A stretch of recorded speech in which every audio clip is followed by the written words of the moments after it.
시대의 소망 제16장 당신의 성전에서. 그 후에 예수께서 그 어머니와 형제들과 함께 가버나움으로 내려가 거기 여러 날 계시지 아니하시니라. 유대인의 유월절이 가까운지라 예수께서 예루살렘으로 올라가셨더니 예수께서는 이 여행에서 수도를 향하여 가고 있던 큰 무리 중에 한 무리와 일행이 되셨다. 그분은 아직도 자신의 사명을 공표하지 않았으므로 군중 가운데 섞여도 남의 주목을 끌지 않으셨다. 이 경우에도 요한의 전도로 말미암아 현저하게 주목을 끈 메시아의 강림이 흔히 대화의 주제가 되었다. 국가적인 위대함을 바라는 소망이 매우 열광적으로 강조되었다. 예수께서는 이 소망이 성경을 잘못 해석하는 데서 기인된 것이므로 실망을 겪게 될 것을 아셨다. 예수께서는 깊은 열의를 가지고 예언의 말씀을 설명해 주심으로 사람들이 하나님의 말씀을 보다 치밀하게 연구하도록 깨우치려고 힘쓰셨다. 유대의 지도자들은 백성들에게 예루살렘에서 하나님을 경배하도록 가르침을 받아야 한다고 가르쳤다. 유월절 절기 동안 예루살렘은 팔레스타인 각처와 심지어 먼 외국에서 온 수많은 사람들로 붐볐다. 성전들은 혼잡한 군중으로 가득 찼다. 많은 사람들은 한 크신 희생물을 예표하는 제물들을 가져올 수가 없었다. 이 편리를 도모하기 위해 성전 바깥들에서 짐승들이 거래되었다. 각 계층의 사람들이 헌물을 사기 위해 이곳으로 모여들었다. 이곳에서 모든 외화는 성전 주화로 교환되었다. 모든 유대인은 그 생명의 속전으로 해마다 반세겔을 지불하라는 요구를 받았으며 이렇게 모은 돈은 성전을 유지하는 데 사용되었다. 이 외에도 많은 금액이 자원하는 헌물로 들여져 성전 금고에 비축되었다. 그리고 모든 외화는 성전 봉사에 사용되던 성전 세겔이라고 불리는 주화로 바꾸도록 되어 있었다. 돈을 바꾸는 일은 사기와 부정 이득을 취할 수 있는 기회가 되어 수치스러운 거래로 발전하였으며 제사장들의 소득원이 되었다. 상인들은 동물들을 팔 때에 엄청난 가격을 요구하였으며 그 이익금을 제사장들과 관원들과 나누어 가졌다. 그들은 이와 같이 백성들의 희생으로 치부하였다. 경배자들은 제물을 바치지 않으면 하나님의 축복이 그들의 자녀들과 토지에 임하지 않을 것이라고 믿도록 가르침을 받았다. 그리하여 비싼 가격의 동물들을 팔 수 있었다. 왜냐하면 백성들은 이왕 온 다음에는 그들이 행하려고 한 헌신의 행위를 이행하지 않고는 가정으로 돌아가려고 하지 않았기 때문이다. 유월절에는 수많은 제물들이 바쳐졌으므로 성전에서 매매하는 일이 대대적으로 행해졌다. 이에 따르는 혼란으로 그곳은 하나님의 성전이라기보다는 오히려 소란스러운 가축 시장과 같았다.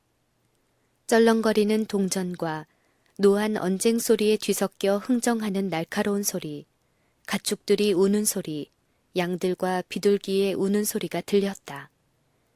혼란이 너무나 극심하여 경배자들은 방해를 받았으며 지극히 높으신 자에게 드리는 말씀은 성전 속까지 침입하여 들어온 소동소리에 파묻히고 말았다. 유대인들은 그들의 경건을 크게 자랑하였다. 그들은 성전을 바라보고 기뻐했으며 성전을 헐뜯는 말은 신성 모독으로 간주되었다. 그들은 성전과 관계되는 의식을 이행하는데 매우 엄격했으나 그렇게 한 것은 돈을 사랑하는 마음 때문이었다. 그들은 하나님께서 친히 제정하신 이 의식의 본래 목적에서 그들이 얼마나 멀리 벗어났는지를 거의 깨닫지 못했다. 여호와께서 시내산에 강림하셨을 때 그 장소는 그분의 임재로 성별되었다. 모세는 산 주위의 경계를 정하고 그곳을 거룩하게 하라는 명령을 받았으며 그 후에 경고하시는 주님의 말씀이 들려왔다.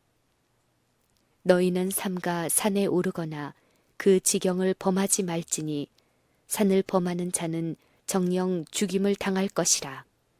손을 그에게 댐이 없이 그런 자는 돌에 맞아 죽임을 당하거나 살에 쇠어 죽임을 당하리니 짐승이나 사람을 물어나고 살지 못하리라. 이와 같이 하나님께서 임재하시는 곳은 어느 곳이든지 거룩하다는 교훈이 가르쳐졌다. 하나님의 성전의 경내는 신성하게 간주되어야 했다. 그러나 이익 다툼으로 이 모든 것이 잊혀졌다. 제사장들과 관원들은 국민을 위하여 하나님의 대표자가 되도록 부름을 받았다. 그들은 성전 뜰에서 벌어지는 악패를 시정했어야 했다. 그들은 성실과 동정의 모본을 백성들에게 보여야 했다. 그들은 자신의 이익에 골몰하는 대신에 경배자들의 사정과 필요를 염려하고 필요한 재물들을 살 수 없는 자들을 도와줄 준비를 하고 있어야 했다. 그러나 그들은 그렇게 하지 않았다. 탐욕으로 그들의 마음은 강팍하게 되었다. 이 절기에 고통당하는 자들과 곰핍과 비탄에 잠겨있는 자들이 왔다. 그곳에는 소경과 절름발이와 벙어리가 있었다. 어떤 이들은 들것에 실려왔다. 너무 가난하여 주께 드릴 하찮은 선물조차도 살 수 없고 심지어 자신의 허기진 배를 채울 양식조차 사지 못하는 사람들이 많이 왔다. 이 사람들은 제사장들의 말을 듣고 크게 괴로워하였다. 제사장들은 그들의 경건함을 자랑하고 백성들의 수호자라고 주장하였으나 그들에게는 동정과 긍휼이 없었다. 가난한 이들과 병자들과 죽게 된 이들이 호의를 구했으나 헛일이었다. 그들의 고통도 제사장들의 마음속에 연민의 정을 일으키지는 못했다. 예수께서는 성전에 들어가서 이 모든 광경을 보셨다. 그분은 부정한 거래를 보셨다. 그분은 피 흘림 없이는 그들의 죄를 용서받지 못할 것이라고 생각하는 가난한 자들의 슬픔을 보셨다. 그분은 당신의 성전의 바깥들이 거룩하지 못한 장터로 변한 것을 보셨다. 신성한 군에는 일종의 거대한 환전소가 되어버렸다. 그리스도께서는 모종의 조치가 취해져야만 될 것을 아셨다. 백성들은 의식의 의미에 대한 적절한 교훈 없이 무수한 의식을 행하라는 명령을 받았다. 경배자들은 그들이 바치는 희생 제물이 유일하고 완전한 희생 제물이 되시는 분을 상징한다는 것을 이해하지 못하고 바쳤다. 그런데 그들 가운데 그들의 모든 제사가 상징하고 있는 분께서 인정과 존귀를 받지 못한 채 서 계셨다. 그분께서 헌물에 대한 지시를 주셨다. 그분은 그 제물들의 상징적 의미를 이해하셨으며 이제 그 제사가 왜곡되고 오해되고 있음을 보셨다. 신령한 예배는 신속히 사라져가고 있었다. 제사장들과 관원들을 그들의 하나님과 연결시켜주는 고리는 하나도 없었다. 전혀 다른 예배를 확립하는 것이 그리스도의 사업이었다.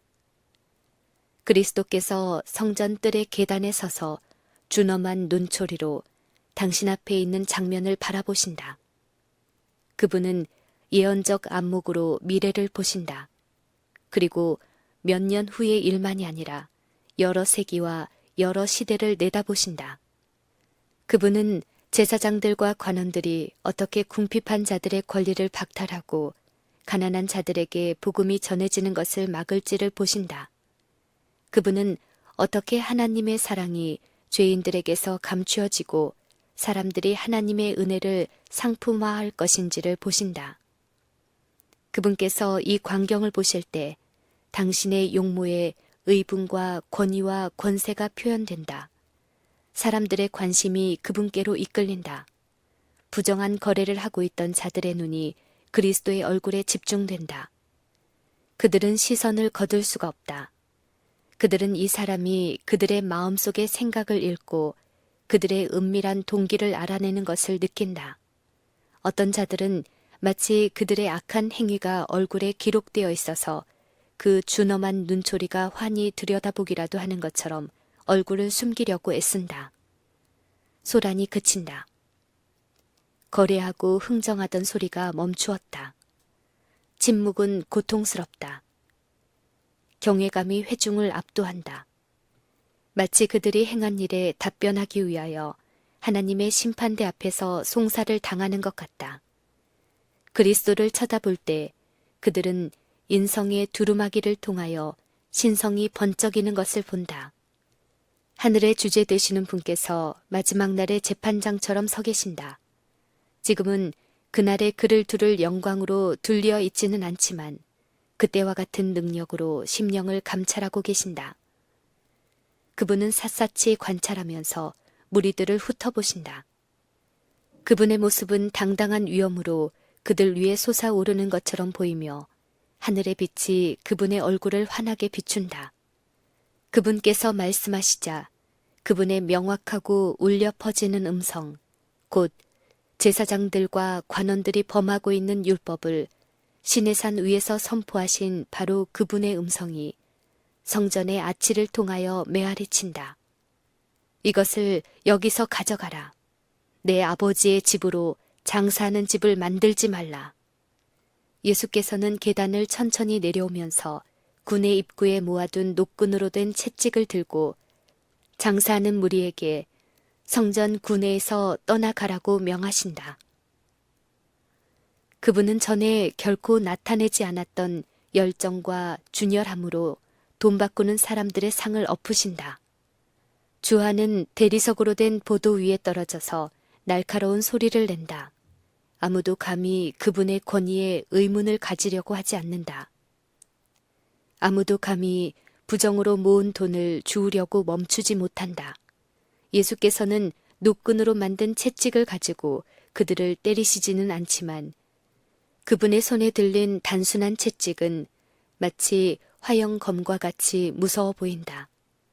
성전 관리들, 투기하는 제사장들, 중간 상인들과 가축 매매자들은 양과 소를 몰고 오직 그리스도의 임재로 인한 정죄로부터 벗어나려는 일념으로 그 자리에서 허겁지겁 달아난다.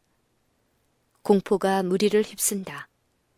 그들은 그분의 신성의 표시를 느낀다. 공포의 비명이 수백 명의 핏기 잃은 입술에서 새어나온다. 제자들까지도 떤다. 그들은 예수님의 평상시의 태도와는 너무도 다른 언행의 두려움을 느낀다. 그들은 주의 집을 위하여 열성이 나를 삼키고라는 말씀이 그분에 대하여 기록된 것임을 기억한다. 곧 떠들썩하던 군중이 그들의 물건을 가지고 하나님의 성전에서 멀리 떠나간다. 성전뜰에는 부정한 거래가 없어지고 무거운 침묵과 엄숙함이 혼란하던 광경 대신에 자리를 잡는다. 옛날 성별된 산에 임하셨던 여호와의 임재가 이제는 당신의 영광을 위하여 세워진 성전을 신성하게 하였다. 성전을 정결케 하는 중에 예수께서는 메시아로서 당신의 사명을 선포하고 사업에 착수하고 계셨다. 하나님께서 임재하시는 장소로 건축된 성전은 이스라엘과 세상을 위하여 실물 교훈이 되도록 계획되었다. 영세전부터 광명하고 거룩한 스랍천사로부터 사람에 이르기까지 모든 피조물을 창조주께서 내재하시는 성전이 되도록 하는 것이 하나님의 목적이었다. 죄로 말미암아 인류는 하나님의 성전이 되기를 그쳤다.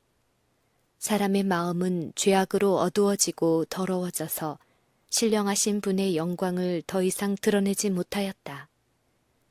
그러나 하나님의 아들이 성육신 하심으로써 하늘의 목적은 성취된다. 하나님께서 인류 안에 거하시고 또한 구원하는 은혜를 통하여 사람의 마음은 다시 하나님의 성전이 된다. 하나님께서는 예루살렘의 모든 성전이 모든 영혼에게 열려있는 고상한 운명에 대하여 끊임없이 증거하도록 계획하셨다. 그러나 유대인들은 그들이 그렇게 자랑스럽게 여기던 성전의 의미를 이해하지 못하였다. 그들은 그들 자신을 성령이 임재하실 만한 성전으로 바치지 않았다. 불경한 거래의 혼잡으로 채워진 예루살렘 성전들은 관능적인 정욕과 부정한 생각을 품음으로 더러워진 마음의 성전을 너무나도 여실히 보여주었다. 세상에 매매하는 자들로부터 성전을 정결하게 하면서 예수께서는 마음에서 더러운 죄, 곧 영혼을 부패하게 하는 세속적인 욕망, 이기적인 욕정, 악한 습관을 제거하고 정결케 하는 당신의 사명을 나타내셨다. 너희의 구하는 바 주가 후련히 그 전에 임하리니 곧 너희의 사모하는 바 언약의 사자가 임할 것이라.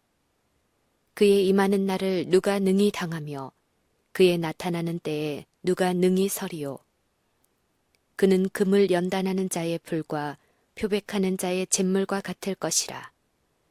그가 은을 연단하여 깨끗게 하는 자같이 앉아서 레위 자손을 깨끗게 하되 금은같이 그들을 연단하리니 너희가 하나님의 성전인 것과 하나님의 성령이 너희 안에 거하시는 것을 알지 못하느뇨.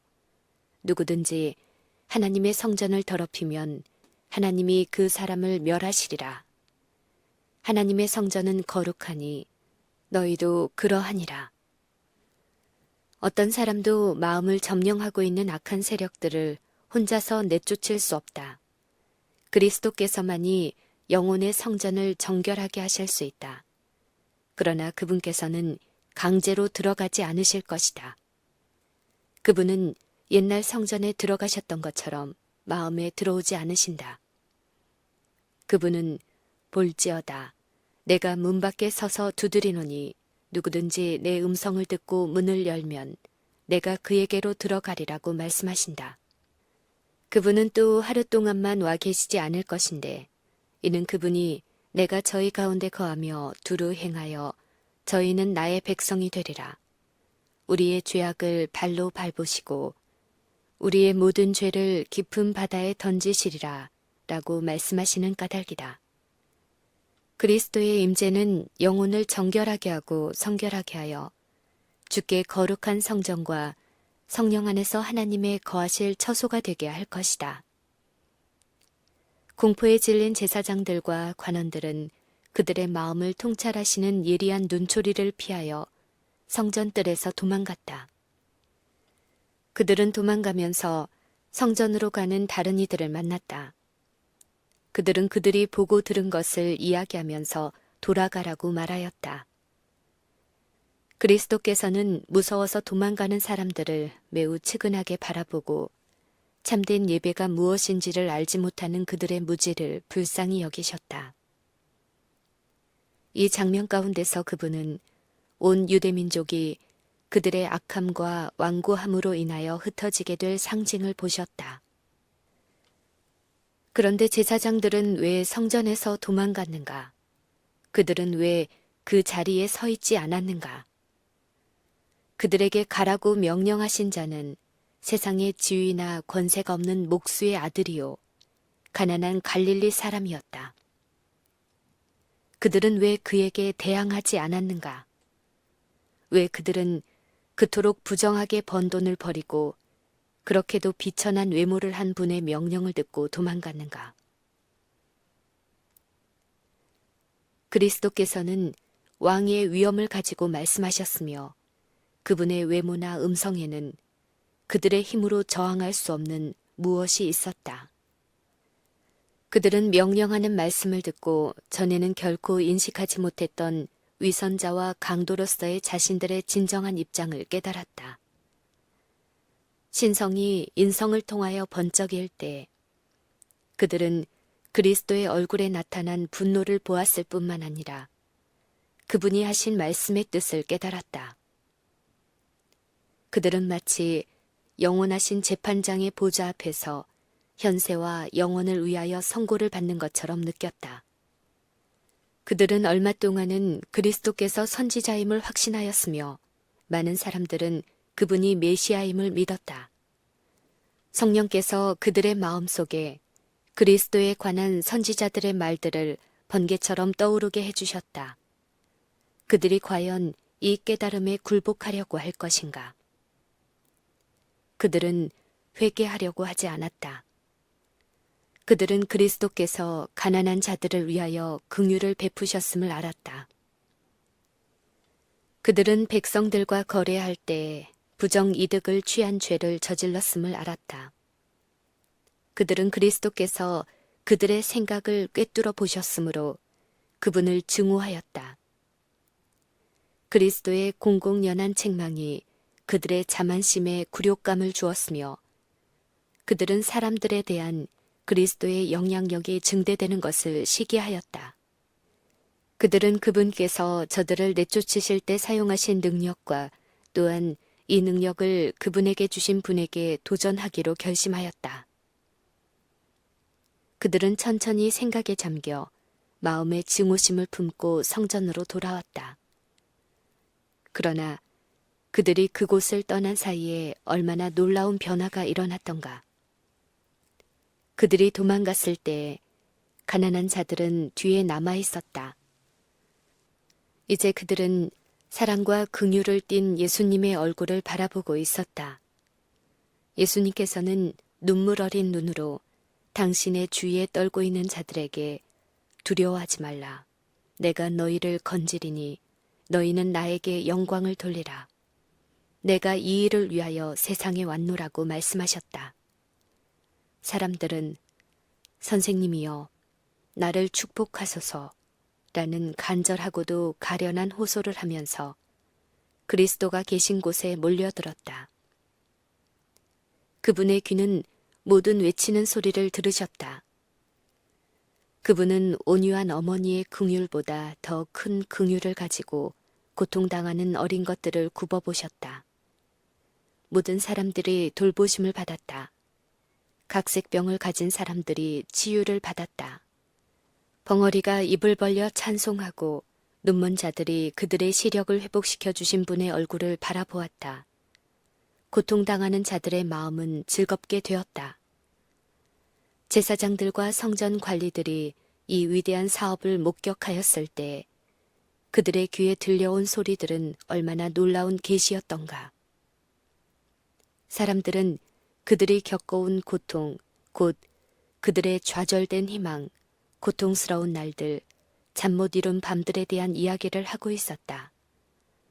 소망의 마지막 불꽃마저 꺼질 것처럼 보였을 때 그리스도께서 그들을 고쳐주셨다. 어떤 사람은 이렇게 말했다. 짐이 너무나 무거웠으나 나는 돕는 자를 발견하였다. 그분은 하나님께서 보내주신 그리스도이시다. 나는 그분의 사업에 나의 생애를 바치겠다. 부모들은 자녀들에게 그리스도께서 너의 생명을 건지셨다. 내 목소리를 높여서 그분을 찬송하라고 말하였다. 유년들과 청소년들, 아버지, 어머니들, 친구들과 목격자들이 목소리를 합하여 감사와 찬송을 드렸다. 소망과 기쁨이 그들의 마음을 채웠다. 평화가 그들의 마음에 깃들었다. 그들은 심신이 회복되어 고향으로 돌아가 각처에서 예수님의 비할 데 없는 사랑을 선전하였다. 그리스도께서 십자가에 달리시던 때에 이와 같이 나음을 입었던 자들은 십자가에 못 박게 하소서, 십자가에 못 박게 하소서라고 외치던 폭도들에게 가담하지 않았다. 그들은 예수님을 동정하였다. 그것은 그들이 그리스도의 크신 긍휼과 놀라우신 능력을 깨달았기 때문이다. 그들은 그분이 그들의 구주이심을 알았다. 그것은 그분께서 그들에게 심신의 건강을 주셨기 때문이다. 그들은 사도들이 전파하는 말씀을 들었으며 그들의 마음속에 들어간 하나님의 말씀은 그들에게 깨달음을 주었다. 그들은 하나님의 자비의 사자들이 되었으며 그분의 구원의 도구가 되었다.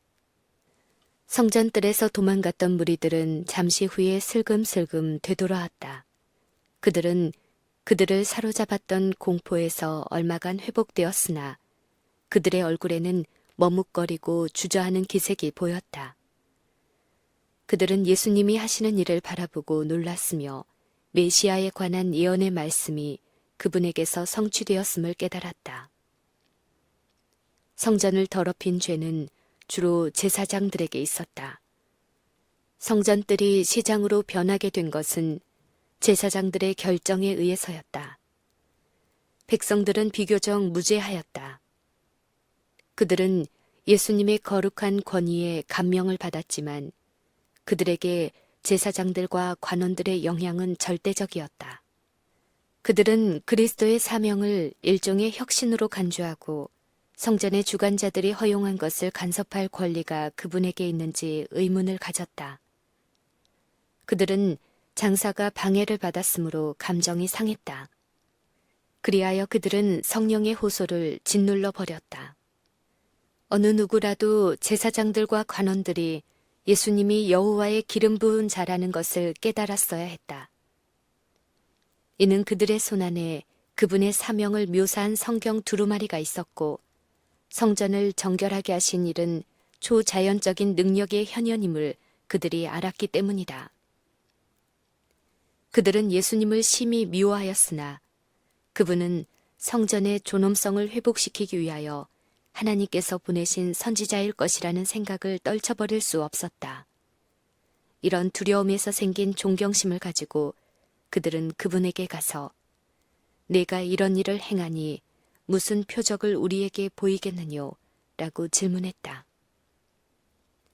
예수께서는 그들에게 표적을 보여주셨다.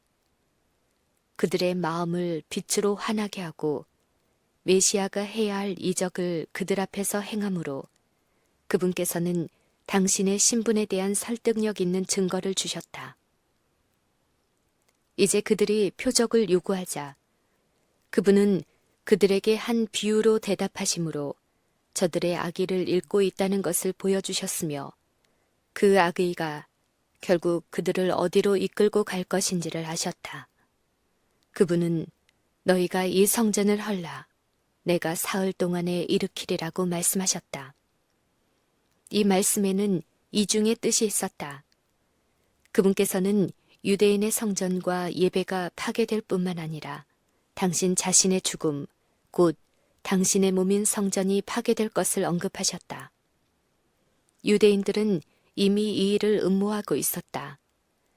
제사장들과 관원은 성전으로 되돌아왔을 때 이미 예수님을 죽임으로써 말썽을 일으키는 자를 제거하자고 제안하였다. 그러나 그분께서 그들 앞에 그들의 의도를 드러내셨을 때 그들은 그분의 말씀을 이해하지 못했다. 그들은 그분의 말씀을 단지 예루살렘 성전에만 적용시켜 분노한 가운데 이 성전은 46년 동안의 지역권을 내가 3일 동안에 일으키겠느뇨 하고 외쳤다. 이제 그들은 예수께서 그들의 불신을 정당화시켜 주었다고 생각하고 그분을 거절할 것을 다짐했다. 그리스도께서는 불신하는 유대인들이나 심지어 당신의 제자들까지도 이때 당신의 말을 깨닫도록 의도하지 않으셨다. 그분께서는 당신의 말씀이 원수들에 의해 곡해되고 당신을 거절하는 데 쓰이리라는 것을 아셨다. 그분께서 신문을 받으실 때 그 말씀은 고소의 재료로 그리고 갈바리에서는 그분에 대한 조롱거리로 쓰여질 것이었다.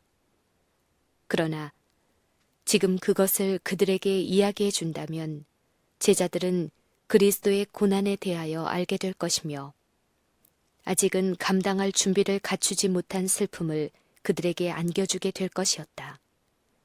그리고 그 설명은 편견과 불신의 결과를 유대인들에게 너무 일찍 드러내는 일이 될 것이었다. 이미 그들은 그분께서 마치 도수장으로 끌려가는 어린 양과 같이 되시기까지 그분을 끈질기게 쫓아다닐 길에 들어섰다. 그리스도께서 이 말씀을 하신 것은 당신을 믿는 자들을 위해서였다. 그분께서는 그 말씀이 되풀이 될 것을 아셨다.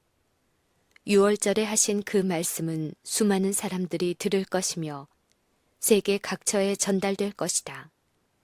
그분께서 죽은 자 가운데서 부활하신 후에 그 말씀의 의미가 명백하게 될 것이었다. 그 말씀은 많은 사람들에게 그리스도의 신성에 대한 결정적인 증거가 될 것이었다. 예수의 제자들까지도 그들의 영적 흑암 때문에 그리스도의 교훈을 이해하지 못하는 때가 흔히 있었다. 그러나 뒤이어 일어난 사건들로 인하여 이 교훈들 중 많은 것들이 명백하게 되었다. 그분께서 더 이상 그들과 동행하지 않게 되었을 때 그분의 말씀은 그들에게 지주가 되었다. 예루살렘 성전에 대하여 언급하면서 구주께서 하신 이 성전을 헐라 내가 사흘 동안에 일으키리라. 이 말씀은 듣는 자들이 이해한 것 이상의 깊은 의미가 있었다. 그리스도께서는 성전의 기초요 생명이셨다. 성전의 봉사는 하나님의 아들의 희생을 표상했다. 제사장직은 그리스도의 중보적 성격과 사업을 나타내기 위해 제정되었다. 희생 제도의 전체적인 계획은 세상을 구속하기 위해 구주께서 죽으실 것을 예표하였다. 여러 세대 동안 가리켜왔던 큰 사건이 완성되는 때에 이 제사들의 효험은 없어지게 될 것이었다. 모든 제사 제도가 그리스도를 상징하는 것이었으므로 그분을 떠나서는 아무런 가치가 없었다. 유대인들이 그리스도를 죽음에 넘겨줌으로써 그분을 최종적으로 거절하였을 때 그들은 성전과 그 봉사의 의미를 부여했던 모든 것을 거절한 것이었다. 성전의 신성성은 떠나갔다. 성전은 파괴당할 운명에 처해 있었다. 그날부터 희생 제물과 그것과 관련된 의식은 무의미하게 되었다. 가인이 드린 제물처럼 그것들은 구주를 믿는 믿음을 표현하지 않았다. 유대인들은 그리스도를 죽임으로써 그들의 성전을 실제적으로 파괴했다. 그리스도께서 십자가상에서 운명하실 때에 성소 안의 휘장이 위에서 아래로 두 갈래로 찢어진 것은 곧 최후의 큰 희생이 치러졌다는 것과 희생 제물을 드리는 제사 제도가 영원히 종말을 고하였다는 것을 의미하는 것이었다. 내가 사흘 동안에 일으키리라. 구주께서 돌아가셨을 때 흑암의 권세가 승리한 것처럼 보였으며 그들은 승리로 기뻐 날뛰었다. 그러나 예수께서는 요셉의 갈라진 무덤에서 정복자로서 부활하셨다.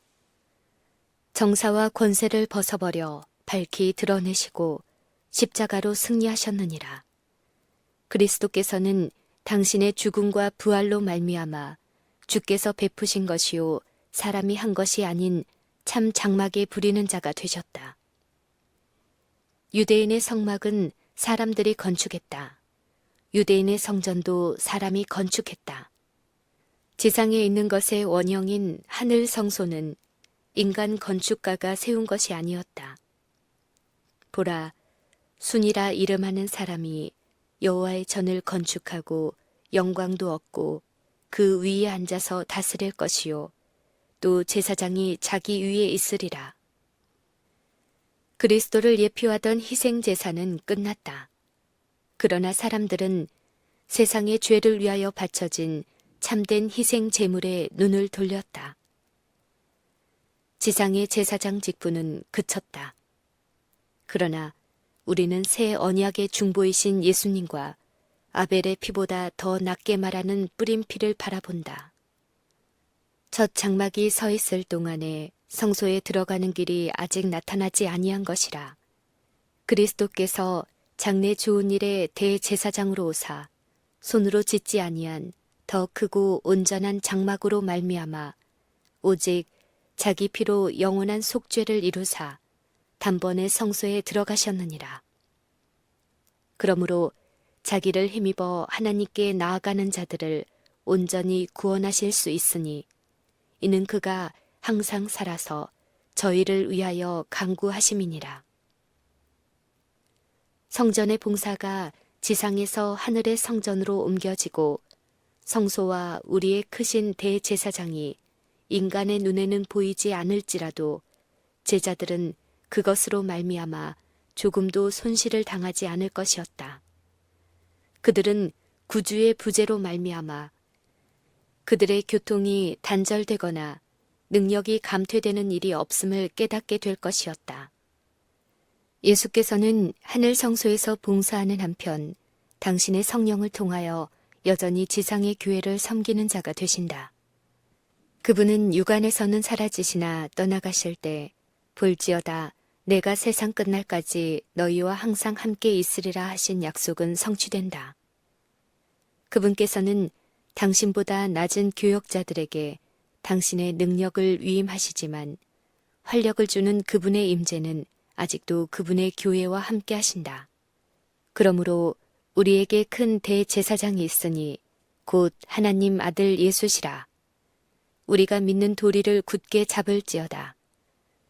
우리에게 있는 대제사장은 우리 연약함을 채울하지 아니하는 자가 아니요 모든 일에 우리와 한결같이 시험을 받은 자로 돼 죄는 없으시니라. 그러므로 우리가 긍휼하심을 받고 때를 따라 돕는 은혜를 얻기 위하여 은혜의 보좌 앞에 담대히 나아갈 것이니라.